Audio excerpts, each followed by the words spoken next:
ನೀವು ಹೀಗಿದ್ದೀರಾ? ಬೆಳಿಗ್ಗೆ 7 ಗಂಟೆಗೆ ಹೇಳ್ತೀರಾ, ಬ್ರಷ್ ಮಾಡ್ತೀರಾ, ಆಫೀಸ್ಗೆ ಹೊರಡ್ತೀರಾ, ಮತ್ತೆ ಬೇಗ ಬೇಗ ಬ್ರೇಕ್ಫಾಸ್ಟ್ ತಿನ್ಕೊಂಡು ಬಸ್ ಅಥವಾ ಟ್ರೈನಲ್ಲಿ ನಿಮ್ಮ ಆಫೀಸ್ಗೆ ಹೋಗ್ತಾ ಇದ್ದೀರಾ. ಮತ್ತೆ ಪೂರ್ತಿ ದಿನ ಕೆಲಸ ಮಾಡಿ ನಿಮ್ಮ ಬಾಸ್ ಏನೇ ಹೇಳಿದ್ರು ಕೂಡ ಅದನ್ನ ಕೇಳ್ಕೊಂಡು ಆ ಕೆಲಸ ನಿಮ್ಗೆ ಇಷ್ಟ ಆಗಿಲ್ಲ ಅಂದ್ರೂ ಕೂಡ ಅದನ್ನ ಮಾಡಿ ಮುಗಿಸ್ತಾ ಇದ್ದೀರಾ. ಮತ್ತೆ ನೈಟ್ ಟಯರ್ಡ್ ಆಗಿ ಮನೆಗೆ ಬಂದು ಸ್ವಲ್ಪ ಫೋನ್ ಎಲ್ಲ ನೋಡ್ಕೊಂಡು ಮತ್ತೆ ಮಲ್ಕೋತೀರಾ. ಒಂದ್ ವೇಳೆ ಈ ರೀತಿ ಲೈಫ್ ಅನ್ನ ನೀವು ಬಾಳ್ತಾ ಇದ್ರೆ, ಇವತ್ ನಾವು ಸ್ಕಾಟ್ ರೇಂಜ್ ಬರ್ದ ಒಂದು ಅಮೇಜಿಂಗ್ ಬುಕ್ ಆದ ಸೆಟ್ ಫಾರ್ ಲೈಫ್ ಬುಕ್ ಇಂದ ಕೆಲವು ಅಂಶಗಳನ್ನ ನೋಡೋಣ. ಇದರಿಂದ ಕೆಲವು ವರ್ಷಗಳಲ್ಲೇ ನಿಮ್ಗೆ ಒಂದು ಫೈನಾನ್ಷಿಯಲ್ ಫ್ರೀಡಮ್ ಅನ್ನ ಕೊಡುತ್ತೆ. ನೀವು ಯಾವಾಗ್ಲೂ ಕೆಲಸ ಮಾಡಬೇಕಾದ ಅವಶ್ಯಕತೆ ಇರಲ್ಲ. ನಿಮ್ಮ ಪೂರ್ತಿ ಲೈಫ್ ಅನ್ನ ನೀವು ನಿಮ್ಮ ಇಷ್ಟಪಟ್ಟ ಹಾಗೆ ಬಾಳ್ಬಹುದು. ಈ ಬುಕ್ ಅಲ್ಲಿ ಯೂಸ್ ಮಾಡಿರೋ ಟರ್ಮ್ ಸುಮಾರು ದೇಶದಲ್ಲಿ ತುಂಬಾ ಫೇಮಸ್.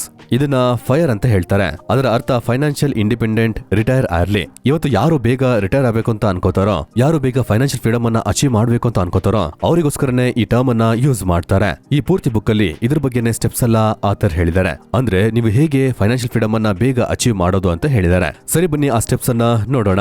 ಫಸ್ಟ್ ಸ್ಟೆಪ್ ಏನಂದ್ರೆ 1 year ಫೈನಾನ್ಷಿಯಲ್ ರನ್ವೇ. ಈ ಸ್ಟೆಪ್ ಅಲ್ಲಿ ಆಥರ್ 1 ವರ್ಷಕ್ಕೆ ಬೇಕಾದ ಉಳಿತಾಯವನ್ನ ಮಾಡೋದಕ್ಕೆ ಹೇಳ್ತಾರೆ. ರನ್ವೇ ಫಂಡ್ ನ ಅರ್ಥ ಏನಂದ್ರೆ ನಮ್ಮ 1 ವರ್ಷದ ಪೂರ್ತಿ ಎಕ್ಸ್ಪೆನ್ಸ್ ನ ಅಮೌಂಟ್ ನಮ್ಮ ಬ್ಯಾಂಕ್ ಅಕೌಂಟ್ ಅಲ್ಲಿ ಇರಬೇಕು. ಎಕ್ಸಾಂಪಲ್ಗೆ ಒಂದು ತಿಂಗಳ ಖರ್ಚು 30,000 ಆಗಿದ್ರೆ ವರ್ಷದ ಪೂರ್ತಿ ಖರ್ಚು ನೋಡಿದ್ರೆ 3,60,000 ರೂಪಾಯಿ. ಅಂದ್ರೆ ನಮ್ಮ ಬ್ಯಾಂಕ್ ಅಕೌಂಟ್ ಅಲ್ಲಿ ಎಲ್ಲದಕ್ಕಿಂತ ಮೊದಲನೇದಾಗಿ 3,60,000 ರೂಪಾಯಿ ಇರಬೇಕು. ಇದರ ಅವಶ್ಯಕತೆ ಇದೆಯಾ ಅಂತ ನೀವು ಯೋಚನೆ ಮಾಡಬಹುದು.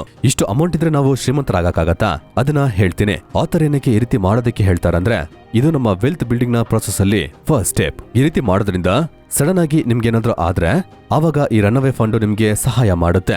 ಈ ಫಂಡ್ ಇರೋದ್ರಿಂದ ನಿಮ್ಮನ್ನ ನೀವು ಕೆಲ ದಿನಗಳಿಗೆ ಸೆಕ್ಯೂರ್ ಮಾಡ್ಕೋಬಹುದು. ಈ ಫಂಡ್ ನಿಮ್ಗೆ ಒಂದು ಅಚೀವ್ಮೆಂಟ್ ರೀತಿ ಫೀಲಿಂಗ್ ಅನ್ನ ಕೊಡುತ್ತೆ. ಯಾಕಂದ್ರೆ 1 ವರ್ಷಕ್ಕೆ ಬೇಕಾದ ಖರ್ಚನ್ನ ನೀವು ಸೇವ್ ಮಾಡಿ ಇಟ್ಕೊಂಡ್ರೆ ಮತ್ತಷ್ಟು ನೀವು ಸೇವಿಂಗ್ಸ್ ಅನ್ನ ಮಾಡ್ತಾನೆ ಇರಬಹುದು.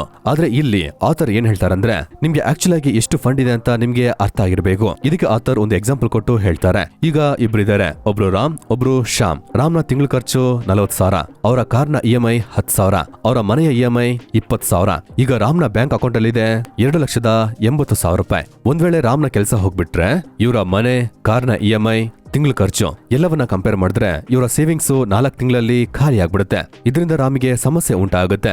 ಇನ್ನೊಂದ್ ಕಡೆ ಇರೋದು ಶ್ಯಾಮ್. ಇವರ ಮಂತ್ಲಿ ಖರ್ಚು 20,000. ಇವ್ರಿಗೆ ಯಾವ್ದೇ ರೀತಿ ಲೋನ್ ಇಲ್ಲ. ಇವರ ಬ್ಯಾಂಕ್ ಅಕೌಂಟ್ ಅಲ್ಲಿ 2,40,000 ರೂಪಾಯಿ ಇದೆ.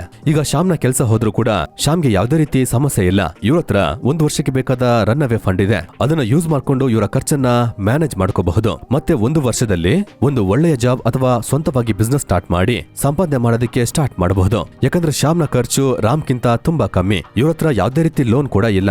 ಇವ್ರಿಗೆ ಫ್ಯೂಚರ್ ಬಗ್ಗೆ ಜಾಸ್ತಿ ಚಿಂತೆ ಕೂಡ ಇರೋದಿಲ್ಲ. ಅವರು ನಮ್ಗೆ ಏನ್ ಹೇಳ್ತಾರಂದ್ರೆ, ನಾವು ಕೂಡ ಈ ರೀತಿನೇ ಇರಬೇಕು. ನಮ್ಮ ಖರ್ಚು ಕೂಡ ಯಾವಾಗ್ಲೂ ತುಂಬಾ ಕಮ್ಮಿ ಆಗಿರ್ಬೇಕು. ಯಾವಾಗ್ಲೂ ನಾವು 1 ವರ್ಷದ ಖರ್ಚಿನ ದುಡ್ಡನ್ನ ಬ್ಯಾಂಕ್ ಅಲ್ಲಿ ಇಟ್ಕೋಬೇಕು. ಈಗ ಪ್ರಶ್ನೆ ಏನಂದ್ರೆ, ಈ 1 ವರ್ಷದ ಖರ್ಚಿನ ದುಡ್ಡನ್ನ ನಾವು ಹೇಗೆ ಸೇವ್ ಮಾಡೋದು? ಅದಕ್ಕೆ ಬರ್ತಾ ಇದೆ 2ನೇ ಸ್ಟೆಪ್, ಫ್ರೂಗಾಲಿಟಿ. ಫ್ರೂಗಾಲಿಟಿಯ ಅರ್ಥ ನೀವು ಕಮ್ಮಿ ದುಡ್ಡನ್ನ ಖರ್ಚು ಮಾಡಬೇಕು. ಅದಕ್ಕಂತ ಕಂಜೂಸ್ ಆಗಿ ಇರ್ಬೇಕಂತ ಅರ್ಥ ಅಲ್ಲ. ಅದರ ಅರ್ಥ ನಿಮ್ಮ ದುಡ್ಡನ್ನ ಸರಿಯಾಗಿ ಯೋಚನೆ ಮಾಡಿ ನೀವು ಖರ್ಚು ಮಾಡಬೇಕು. ನೀವು ಸೇವಿಂಗ್ ಮಾಡಬೇಕು. ನಿಮ್ಮ ಅವಶ್ಯಕತೆಯನ್ನ ಕಂಟ್ರೋಲ್ ಅಲ್ಲಿ ಇಟ್ಕೋಬೇಕು.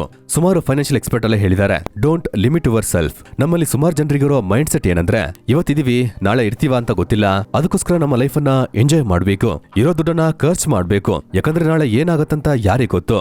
ಈ ರೀತಿ ಆಲೋಚನೆಗಳನ್ನ ಸುಮಾರು ಜನ ಕೇಳಿ ಅವರು ಆದಷ್ಟು ಬೇಗ ಮಾತ್ರ ಅಲ್ಲ, ಅವರಿಂದ ಫೈನಾನ್ಷಿಯಲ್ ಫ್ರೀಡಮ್ ಅನ್ನ ಅಚೀವ್ ಮಾಡೋದಕ್ಕೆ ಆಗೋದೇ ಇಲ್ಲ.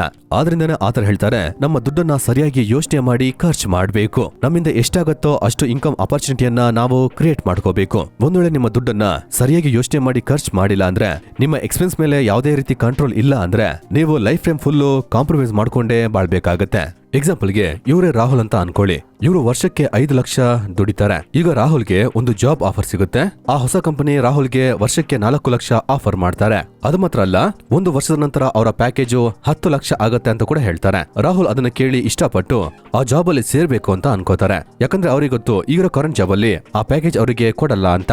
ಆದ್ರೆ ಸಮಸ್ಯೆ ಏನಂದ್ರೆ, ರಾಹುಲ್ ನ ಎಕ್ಸ್ಪೆನ್ಸ್ ಯಾವ ರೀತಿ ಇದೆ ಅಂದ್ರೆ, ಅವರಿಗೆ 5 ಲಕ್ಷ ಕೂಡ ಸಾಕಾಗೋದೇ ಇಲ್ಲ. ಅವರು 4 ಲಕ್ಷ ಜಾಬ್ ಅನ್ನ ತಗೊಂಡ್ರೆ ಅವರಿಂದ ಸರ್ವೇ ಮಾಡೋಕೆ ಆಗಲ್ಲ. ಯಾಕಂದ್ರೆ ಅವರು ಬಿಲ್ಸ್ ಪೇ ಮಾಡ್ಬೇಕು, ಮನೆಯ ರೆಂಟ್ ಇದೆ, ಇಂಟರ್ನೆಟ್ಗೆ ಪೇ ಮಾಡಬೇಕು. ಈ ರೀತಿ ಸುಮಾರು ಖರ್ಚೆಲ್ಲ ಅವರಿಗಿದೆ. ಇದನ್ನ ಅವರಿಂದ ಕಂಟ್ರೋಲ್ ಮಾಡಕ್ಕಾಗ್ತಾ ಇಲ್ಲ.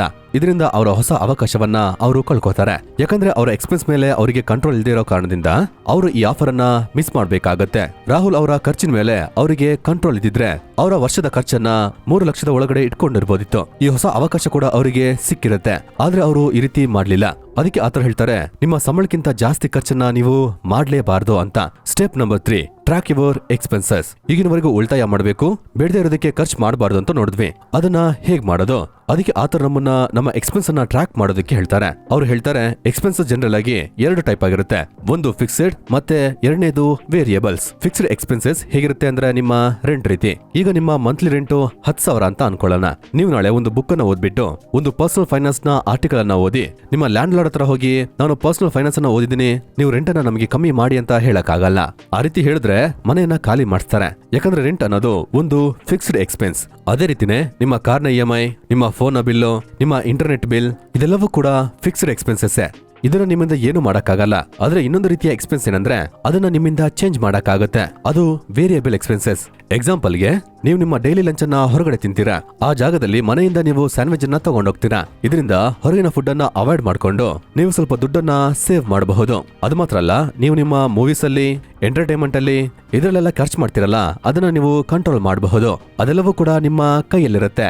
ವಾರಕ್ಕೆ ಒಂದ್ಸತಿ ನಿಮ್ಮ ಫ್ರೆಂಡ್ ಜೊತೆ ಹೊರಗಡೆ ಪಾರ್ಟಿ ಮಾಡ್ತೀರಾ ಅಂದ್ರೆ ಅದನ್ನ ನಿಮ್ಮಿಂದ ಕಂಟ್ರೋಲ್ ಮಾಡಕ್ಕಾಗತ್ತೆ. ಯಾಕಂದ್ರೆ ಈ ಸಣ್ಣ ಸಣ್ಣ ಖರ್ಚು ಮುಂದೆ ನಿಮ್ಗೆ ಜಾಸ್ತಿ ದುಡ್ಡನ್ನ ಸೇವ್ ಮಾಡುತ್ತೆ. ಇದರಲ್ಲಿ ಕಂಟ್ರೋಲ್ ಆಗಿ ಇರೋದು ಅವಶ್ಯಕ. ಒಂದ್ ವೇಳೆ ನೀವು ಆಫೀಸ್ ಪಕ್ಕದಲ್ಲೇ ರೆಂಟಲ್ ಇದ್ದೀರಾ ಅಂದ್ರೆ ಇಲ್ಲಿ ನಿಮ್ಮ ರೆಂಟ್ ಅನ್ನೋದು ತುಂಬಾ ಜಾಸ್ತಿ ಇರುತ್ತೆ. ನೀವು ಅಲ್ಲಿಂದ ಸ್ವಲ್ಪ ದೂರಕ್ಕೆ ಕೂಡ ಒಂದು ಅಪಾರ್ಟ್ಮೆಂಟ್ ಅನ್ನ ನೋಡಬಹುದು. ಅಲ್ಲಿ ಸ್ವಲ್ಪ ರೆಂಟ್ ಕಮ್ಮಿಯಾಗಿ ಸಿಗಬಹುದು. ಅದಕ್ಕೆ ನೀವು ನಿಮ್ಮ ಎಕ್ಸ್ಪೆನ್ಸಸ್ ಅಲ್ಲಿ ಗಮನ ಕೊಡಬೇಕು. ಯಾಕಂದ್ರೆ ಬೇಡದಿರೋ ಖರ್ಚು, ಶಾಪಿಂಗ್, ಇಂಟರ್ನೆಟ್ಗೆ ಎಕ್ಸ್ಟ್ರಾ ದುಡ್ಡು ಈ ರೀತಿ ಕೊಡ್ತಾ ಇದ್ರೆ ಆವಾಗ ನಿಮ್ಮ 1 ವರ್ಷದ ರನ್ ಅವೇ ಫಂಡ್ ನ ಪ್ಲಾನ್ ಕೆಟ್ಟೋಗುತ್ತೆ. ಈಗ ಈ ಬುಕ್ ನ ಲಾಸ್ಟ್ ಮತ್ತೆ ತುಂಬಾ ಮುಖ್ಯವಾದ ಪಾರ್ಟ್ ಅನ್ನ ನೋಡೋಣ. Number 4, the financial freedom. ಈಗ ನೀವು ನಿಮ್ಗೆ 1 ವರ್ಷಕ್ಕೆ ಬೇಕಾದ ಎಮರ್ಜೆನ್ಸಿ ಫಂಡ್ ಅನ್ನ ಸೇವ್ ಮಾಡಾಯ್ತು. ಇದನ್ನ ನಿಮ್ಗೆ ಬೇಕಾದಾಗ ಯೂಸ್ ಮಾಡ್ಕೋಬಹುದು. ಮತ್ತೆ ನೀವು ನಿಮ್ಮ ದುಡ್ಡನ್ನ ಎಲ್ಲಿ ಚೆನ್ನಾಗಿ ಖರ್ಚು ಮಾಡಬೇಕು ಅಂತ ಗೊತ್ತಾಯ್ತು. ಈಗ ನಮ್ಗೆ ಬೇಕಾದ ವಿಷಯ ಫೈನಾನ್ಷಿಯಲ್ ಫ್ರೀಡಮ್. ವೆಲ್, ಈ ಬುಕ್ ನ ಟೈಟಲ್ ಅಲ್ಲೇ ಇದೆ, ಸೆಟ್ ಫಾರ್ ಲೈಫ್. ಅಂದ್ರೆ ನಮ್ಮ ಲೈಫ್ ಅನ್ನ ನಾವು ಸೆಟ್ ಮಾಡ್ಕೊಳ್ಳೋದು ಹೇಗೆ ಅಂತ, ಕಂಪ್ಲೀಟ್ ಆಗಿ ಫೈನಾನ್ಷಿಯಲ್ ಆಗಿ ಫ್ರೀ ಆಗೋದು ಹೇಗೆ ಅಂತ. 1 ವರ್ಷ ಎಮರ್ಜೆನ್ಸಿ ಫಂಡ್ ಇಂದ ನಮ್ಮಿಂದ ಏನು ಮಾಡಕ್ಕಾಗಲ್ಲ. ಅದಕ್ಕೆ ಆಥರ್ ನಮ್ಗೆ ಏನ್ ಸಜೆಷನ್ ಕೊಡ್ತಾರೆ ಅಂದ್ರೆ ನಾವು ಇನ್ನಷ್ಟು ಸಂಪಾದನೆ ಮಾಡ್ಬೇಕು, ನಮ್ಮ ಇನ್ಕಮ್ ಅನ್ನ ಜಾಸ್ತಿ ಮಾಡ್ಬೇಕು. ಸೊ ದಟ್ ನೀವು ಜಾಸ್ತಿ ದುಡ್ಡನ್ನ ಸಂಪಾದನೆ ಮಾಡಿ ಅದನ್ನ ಸರಿಯಾದ ಜಾಗದಲ್ಲಿ ಇನ್ವೆಸ್ಟ್ ಮಾಡಕ್ಕಾಗತ್ತೆ. ನಿಮ್ಗೆ ಪ್ಯಾಸಿವ್ ಇನ್ಕಮ್ ಜನರೇಟ್ ಆಗೋದಕ್ಕೆ ಸ್ಟಾರ್ಟ್ ಆಗುತ್ತೆ. ಆಥರ್ ಹೇಳ್ತಾರೆ ಅದಕ್ಕೆ ಅಂತ ಜಾಸ್ತಿ ದುಡಿಬೇಕು ಅಂತ ಅವಸರದಲ್ಲಿ ಟೆಂಪ್ರರಿ ಆಗಿ ಜಾಸ್ತಿ ದುಡ್ಡು ಸಿಗೋ ಮತ್ತೆ ಫ್ಯೂಚರ್ ಅಲ್ಲಿ ಆ ಜಾಬಿಗೆ ರಿಸ್ಕ್ ಇರೋ ರೀತಿ ನೀವು ಜಾಬ್ ಅನ್ನ ಮಾಡ್ಲೇಬಾರ್ದು. ಅದು ಲಾಂಗ್ ಟರ್ಮ್ ಅಲ್ಲಿ ನಿಮ್ಗೆ ಸರಿಯಾಗಿರಲ್ಲ. ಯಾವಾಗ್ಲೂ 4-5 ವರ್ಷಕ್ಕೆ ನೀವು ಪ್ಲಾನ್ ಮಾಡ್ಬೇಕು. ಅಂದ್ರೆ ಫ್ಯೂಚರ್ ಅಲ್ಲಿ ಈ ಕೆಲಸ ಮತ್ತೆ ಬಿಸ್ನೆಸ್ ನಮ್ಗೆ ಎಷ್ಟು ಮಟ್ಟಿಗೆ ಫೈನಾನ್ಷಿಯಲ್ ಆಗಿ ಸಪೋರ್ಟ್ ಮಾಡುತ್ತೆ ಅಂತ ನೋಡ್ಬೇಕು. ಬೇಗ ದುಡ್ಡನ್ನ ಸಂಪಾದನೆ ಮಾಡ್ಬೇಕು ಅಂತ ನಮ್ಗೆ ನಷ್ಟವನ್ನ ಕೊಡಬಾರ್ದು. ಈ ರೀತಿ ಯೋಚನೆ ಮಾಡಿಲ್ಲ ಅಂದ್ರೆ ಬೇಗ ಫೈನಾನ್ಷಿಯಲ್ ಫ್ರೀಡಮ್ ಅನ್ನ ಅಚೀವ್ ಮಾಡ್ಬೇಕಂತ ನೀವು ನಿಮ್ಗೆ ಲಾಸ್ ಮಾಡ್ಕೋತೀರಾ. ಅದಕ್ಕೆ ನಾವು ಮೊದಲು ಅರ್ಥ ಮಾಡ್ಕೋಬೇಕು ಫೈನಾನ್ಷಿಯಲ್ ಫ್ರೀಡಮ್ ಅಂದ್ರೆ ಏನು ಅಂತ. ಇದನ್ನ ಆಥರ್ ಒಂದು ಈಕ್ವೇಷನ್ ಮೂಲಕ ಹೇಳ್ತಾರೆ. ಅದು ಏನಂದ್ರೆ asset into return greater than life style. ನಮ್ಮ ಅಸೆಟ್ ಇಂದ ಬರೋ ರಿಟರ್ನ್ ನಮ್ಮ ಲೈಫ್ ಸ್ಟೈಲ್ ಗಿಂತ ಜಾಸ್ತಿ ಇದ್ರೆ ಆವಾಗ ನಾವು ಫೈನಾನ್ಷಿಯಲ್ ಫ್ರೀಡಮ್ ಅನ್ನ ಅಚೀವ್ ಮಾಡಬಹುದು. ಎಕ್ಸಾಂಪಲ್ಗೆ ನಿಮ್ಮ ಬಿಸ್ನೆಸ್ ಇನ್ವೆಸ್ಟ್ಮೆಂಟ್ ಇಂದ ಬರೋ ದುಡ್ಡು ನಿಮ್ಮ ಖರ್ಚಿಗಿಂತ ಜಾಸ್ತಿ ಇದ್ರೆ ಆವಾಗ ನೀವು ನಿಮ್ಮ ಖರ್ಚಿನ ಬಗ್ಗೆ ಚಿಂತೆ ಮಾಡಬೇಕಾದ ಅವಶ್ಯಕತೆ ಇರಲ್ಲ. ಅದೇ ನಿಮ್ಮ ಲೈಫ್ ಸ್ಟೈಲ್ ನ ಖರ್ಚುಗಳು ನಿಮ್ಮ ಅಸೆಟ್ ನ ರಿಟರ್ನ್ ಗಿಂತ ಜಾಸ್ತಿ ಇದ್ರೆ ಆವಾಗ ನೀವು ಯಾವಾಗ್ಲೂ ಫೈನಾನ್ಷಿಯಲ್ ಫ್ರೀ ಆಗಿ ಆಗೋದಿಕ್ ಆಗೋದೇ ಇಲ್ಲ. ಯಾಕಂದ್ರೆ ನೀವು ಎಷ್ಟು ಖರ್ಚು ಮಾಡ್ತೀರೋ ಅದಕ್ಕಿಂತ ಜಾಸ್ತಿ ದುಡ್ಡನ್ನ ಖರ್ಚು ಮಾಡ್ಬಿಡ್ತೀರಾ. ಆತರ ಹೇಳ್ತಾರೆ ಜನರು ಫೈನಾನ್ಷಿಯಲ್ ಬೇಸಿಸ್ ಅಲ್ಲಿ 4 ಕೆಟಗರಿ ಆಗಿದ್ದಾರೆ. ಇದರ ಮೂಲಕ ಈ 4 ಲೆವೆಲ್ ಆಫ್ ಫೈನಾನ್ಸ್ ಅನ್ನ ನಾವು ಅರ್ಥ ಮಾಡ್ಕೋಬಹುದು. ಅದರಲ್ಲಿ ಫಸ್ಟ್ ಲೆವೆಲ್ ಏನಂದ್ರೆ cash flow negative. Cash flow negative ಇರೋ ಪರ್ಸನ್ ಮತ್ತೆ ಫ್ಯಾಮಿಲಿ ಯಾರಂದ್ರೆ ಅವರ ಖರ್ಚು ಅನ್ನೋದು ಅವರ ಇನ್ಕಮ್ ಗಿಂತ ಜಾಸ್ತಿ ಇರುತ್ತೆ. ಮತ್ತೆ ಈ ಕೆಟಗರಿಯಲ್ಲಿ ಬರೋ ಜನರ ನೆಟ್ ವರ್ತ್ 0 ಆಗಿರುತ್ತೆ. ಯಾಕಂದ್ರೆ ಅವ್ರ ಹತ್ರ ಸೇವಿಂಗ್ ಅಂತ ಏನೂ ಇರಲ್ಲ. ಲಾಂಗ್ ಟರ್ಮ್ ಅಲ್ಲಿ ಇವರಿಗೆ ತುಂಬಾ ಸಮಸ್ಯೆ ಉಂಟಾಗುತ್ತೆ. ಯಾಕಂದ್ರೆ ಇವರು ಅವರ ಲೈಫ್ ಸ್ಟೈಲ್ ಅಲ್ಲಿ ಎಷ್ಟು ಖರ್ಚು ಮಾಡ್ತಾರೆ ಅಂದ್ರೆ ಅವ್ರಿಗೆ ಬೇಕಾದ ವಿಷಯವನ್ನ ತಗೊಳ್ಳೋದಕ್ಕೆ ಇವರು ಸಾಲ ಮಾಡ್ತಾರೆ. ಇವರು ದುಡ್ಡಿನ ಬಗ್ಗೆ ಮಾತಾಡೋದಕ್ಕೆ ಭಯ ಪಡ್ತಾರೆ. ಇವರಿಗೆ ಒಂದು ಸಣ್ಣ ರಿಸ್ಕ್ ತಗೊಳ್ಳೋದು ಕೂಡ ಒಂದು ದೊಡ್ಡ ಟಾಸ್ಕ್ ಆಗಿರುತ್ತೆ. ಈ ರೀತಿ ಜನರನ್ನ ಕನ್ವಿನ್ಸ್ ಮಾಡೋದು ತುಂಬಾ ಕಷ್ಟ. ನಿಮ್ಮ ಫೈನಾನ್ಷಿಯಲ್ ಲೈಫ್ ಅನ್ನ ಬೆಟರ್ ಆಗೋದಕ್ಕೆ ಹೊಸದಾಗಿ ಏನಾದ್ರು ಮಾಡಿ ಅಂತ ಹೇಳಿದ್ರು ಕೂಡ ಅವರು ಕೇಳೋದೇ ಇಲ್ಲ. ಅವ್ರಿಗಂತ ಒಂದು ದಾರಿಯನ್ನ ಅವರು ಸೃಷ್ಟಿ ಮಾಡಿರ್ತಾರೆ. ಆ ದಾರಿಯಲ್ಲೇ ಹೋಗಿ ಅವರ ಜೀವನವನ್ನ ಕಳೆದು ಬಿಡ್ತಾರೆ. 3ನೇ ಲೆವೆಲ್ ಕ್ಯಾಶ್ ಫ್ಲೋ ಪಾಸಿಟಿವ್. ಈ ರೀತಿ ಜನ ಯಾರಂದ್ರೆ ಇವರು ಕಮ್ಮಿನೇ ಖರ್ಚು ಮಾಡ್ತಾರೆ. ಅವರ ದುಡ್ಡನ್ನ ಚೆನ್ನಾಗಿ ಯೋಚನೆ ಮಾಡಿ ಅದನ್ನ ಖರ್ಚು ಮಾಡ್ತಾರೆ. ನಿಮ್ಗೆ ಹೆಸರಿನ ಗೊತ್ತಾಗಿರುತ್ತೆ ಕ್ಯಾಶ್ ಫ್ಲೋ ಪಾಸಿಟಿವ್. ಇವರ ನೆಟ್ವರ್ತ್ ಅನ್ನೋದು ಪಾಸಿಟಿವ್ ಆಗಿರುತ್ತೆ. ಮತ್ತೆ ಇವರು ಕೂಡ ಅವರ ಲೈಫ್ ಅಲ್ಲಿ ಸಣ್ಣದಾಗಿ ಒಂದು ರಿಸ್ಕ್ ಅನ್ನ ತಗೋತಾರೆ. ಅದು ಹೇಗಂದ್ರೆ ಈಗ ಮಾಡೋ ಆ ಕೆಲಸ ಅವ್ರಿಗೆ ಇಷ್ಟ ಆಗಿಲ್ಲ ಅಂದ್ರೆ ಆವಾಗ ಅದನ್ನ ಬಿಟ್ಬಿಟ್ಟು ಹೊಸದಾಗಿ ಏನಾದ್ರೂ ಅವರಿಂದ ಟ್ರೈ ಮಾಡಕ್ಕಾಗುತ್ತೆ. ಅದಕ್ಕೆ ಬೇಕಾದ ದುಡ್ಡು ಅವರ ಬ್ಯಾಂಕ್ ಅಕೌಂಟ್ ಅಲ್ಲಿ ಇರುತ್ತೆ. ಈ ರೀತಿ ಜನರಿಗೆ ಹೊರಗಡೆ ರೆಸ್ಟೋರೆಂಟ್ಗೆ ಹೋಗಿ ಊಟ ಮಾಡೋದು, ಕಾಸ್ಟ್ಲಿಯಾದ ಕಾರನ್ನ ತಗೊಳ್ಳೋದು, ಮತ್ತೆ ಫ್ರೆಂಡ್ ಜೊತೆ ಪಾರ್ಟಿ ಮಾಡೋದು, ಈ ರೀತಿ ವಿಷಯ ಎಲ್ಲ ಅವ್ರಿಗೆ ಸ್ವಲ್ಪ ಕೂಡ ಇಷ್ಟನೇ ಆಗಲ್ಲ. ಇವರು ಅವ್ರ ಹತ್ರ ಇರೋ ದುಡ್ಡನ್ನ ಸರಿಯಾಗಿ ಯೂಸ್ ಮಾಡ್ಕೋತಾರೆ. ಇದರಿಂದ ಅವರು ಯಾವಾಗ್ಲೂ ಕೂಡ ಒಂದು ಒಳ್ಳೆಯ ಅವಕಾಶವನ್ನ ಹುಡುಕ್ತಾ ಇರ್ತಾರೆ. ಈ ಎಲ್ಲಾ ಕಾರಣದಿಂದ ಅವರು ಫೈನಾನ್ಷಿಯಲ್ ಫ್ರೀಡಮ್ ಅನ್ನ ಅಚೀವ್ ಮಾಡಕ್ಕಾಗತ್ತೆ. ಈಗ ಬರೋದು ಲಾಸ್ಟ್ ಲೆವೆಲ್ ಫೈನಾನ್ಷಿಯಲ್ ಫ್ರೀ. ಈ ಲೆವೆಲ್ ಅಲ್ಲಿ ಜನ ಫೈನಾನ್ಷಿಯಲ್ ಫ್ರೀಡಮ್ ಅನ್ನ ಅಚೀವ್ ಮಾಡಿರ್ತಾರೆ. ಅಂದ್ರೆ ಇವರು ಇನ್ವೆಸ್ಟ್ಮೆಂಟ್ ಬಿಸ್ನೆಸ್ ನಿಂದ ಬಂದ ದುಡ್ಡನ್ನ ಅದನ್ನ ಪ್ಯಾಸಿವ್ ಇನ್ಕಮ್ ಅಂತ ಕೂಡ ಹೇಳ್ಬಹುದು. ಇದು ಇವರ ಎಲ್ಲಾ ಎಕ್ಸ್ಪೆನ್ಸ್ ಅನ್ನ ಕವರ್ ಮಾಡುತ್ತೆ. ಅಂದ್ರೆ ಇವರು ಆಕ್ಟಿವ್ ಆಗಿ ಏನೇ ಕೆಲಸ ಮಾಡಿಲ್ಲ ಅಂದ್ರೂ ಕೂಡ ಇವರಿಗೆ ದುಡ್ಡು ಬರ್ತಾನೆ ಇರುತ್ತೆ. ಅದನ್ನ ಯೂಸ್ ಮಾಡ್ಕೊಂಡು ಇವರ ಖರ್ಚನ್ನ ಇವರು ನೋಡ್ಕೋಬಹುದು. ಈ ರೀತಿ ಜನ ಟ್ರಾವೆಲ್ ಮಾಡ್ಕೊಂಡು ಬೀಚ್ ಅಲ್ಲಿ ಎಂಜಾಯ್ ಮಾಡ್ಕೊಂಡು ಲಕ್ಸುರಿ ಲೈಫ್ ಅನ್ನ ಬಾಳ್ಕೊಂಡೆ ದುಡ್ಡನ್ನ ಸಂಪಾದನೆ ಮಾಡ್ತಾರೆ. ಇವರ ಲೈಫ್ ಅನ್ನ ಕೂಡ ಎಂಜಾಯ್ ಮಾಡ್ತಾರೆ. ಯಾಕಂದ್ರೆ ಅವರ ಬಿಸ್ನೆಸ್ ಅವ್ರಿಲ್ಲ ಅಂದ್ರೂ ಕೂಡ ನಡೀತಾನೆ ಇರುತ್ತೆ. ಇದೇ ಸೆಟ್ ಫಾರ್ ಲೈಫ್ ನ ಉನ್ನತ ಅಂಶಗಳು.